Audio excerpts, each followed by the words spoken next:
Hi everyone, this is Justina and welcome to Investigative Selfism. Thanks for being here. Thank you for your time.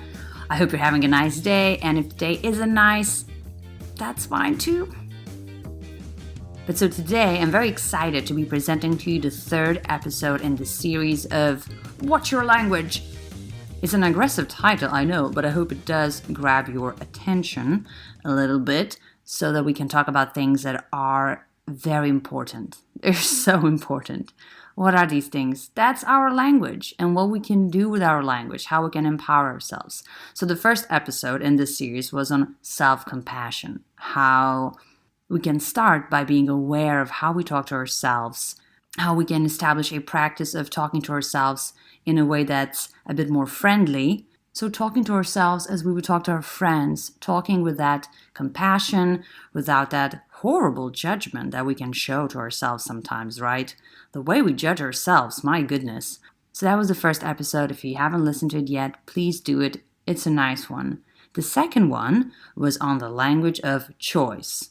Okay, so once we're a bit nicer to ourselves, when we can talk to ourselves with kindness, the next step, as I see it, is to understand that the way we use our language, we can empower ourselves, just like we can disempower ourselves.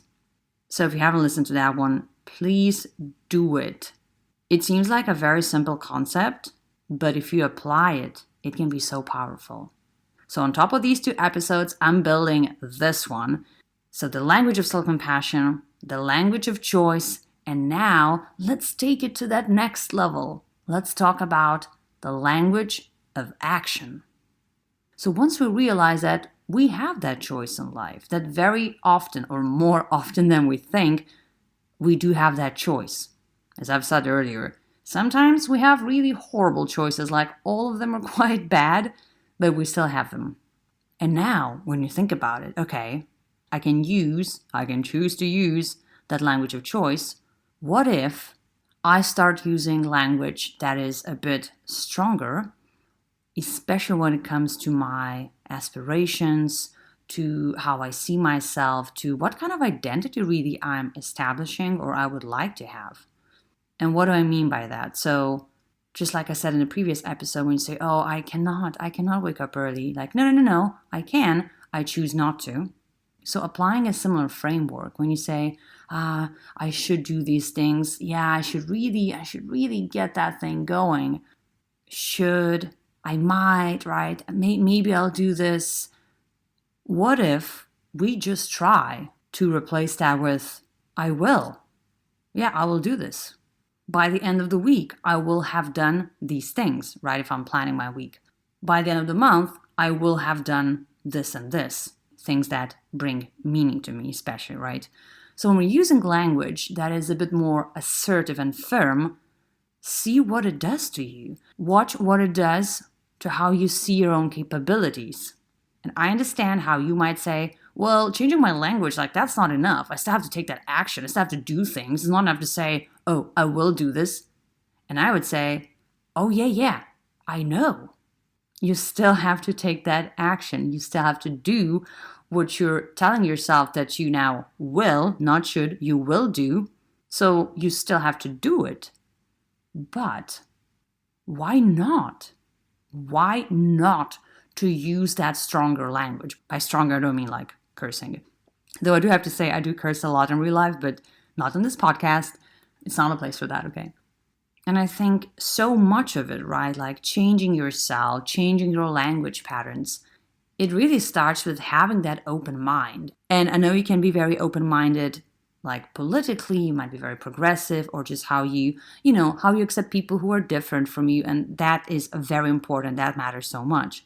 But I think in this case, when it comes to our language and really us working on ourselves, it does actually start with being open-minded. When we talk about things like, can like a small tip change your life? Because it's so easy to say, no, I don't think so. Or it sounds too easy, or it sounds like some kind of a hack, a trick, and I don't want to do that. Honestly, if someone had told me these things like about my language, how I can watch my language, right? Even just 10 years earlier, I was in my 20s already, not a child. I was not open-minded enough to consider this. change your language, change your thinking. I don't know, man, that sounds weird. I was a very open-minded person in many respects. I was like traveling the world and being so proud of how open-minded I was. But I was not. I was not open-minded. Not as much as I am now in some other respects. I was mindful of many things, but not of this. Not of my language, really. So I know when I say, hey, what if you try using stronger language? Say, I will do this. I will accomplish that. Oh, yeah, I will exercise. I will not have that cake today. So difficult, oh my God.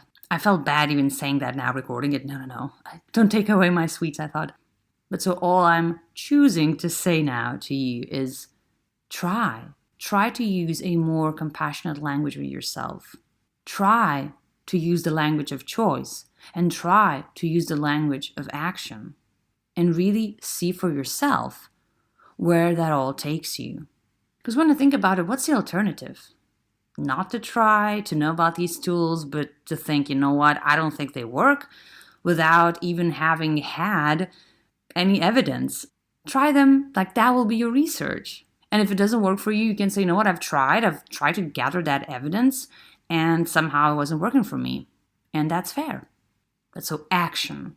Take that action. Use the language of action and actually take it. Even if that action is just to try something, just to try something new, say, I will try it. Not I might try it, I should try it. I will try it. You know what? I will. This is so empowering. It's more empowering than it might sound. Because it sounds so simple, right? It sounds so simple. Just use different modal verbs in the end. That's what it is in English at least, right? But so this is my recommendation. This is my wish. This is my tip for you, really.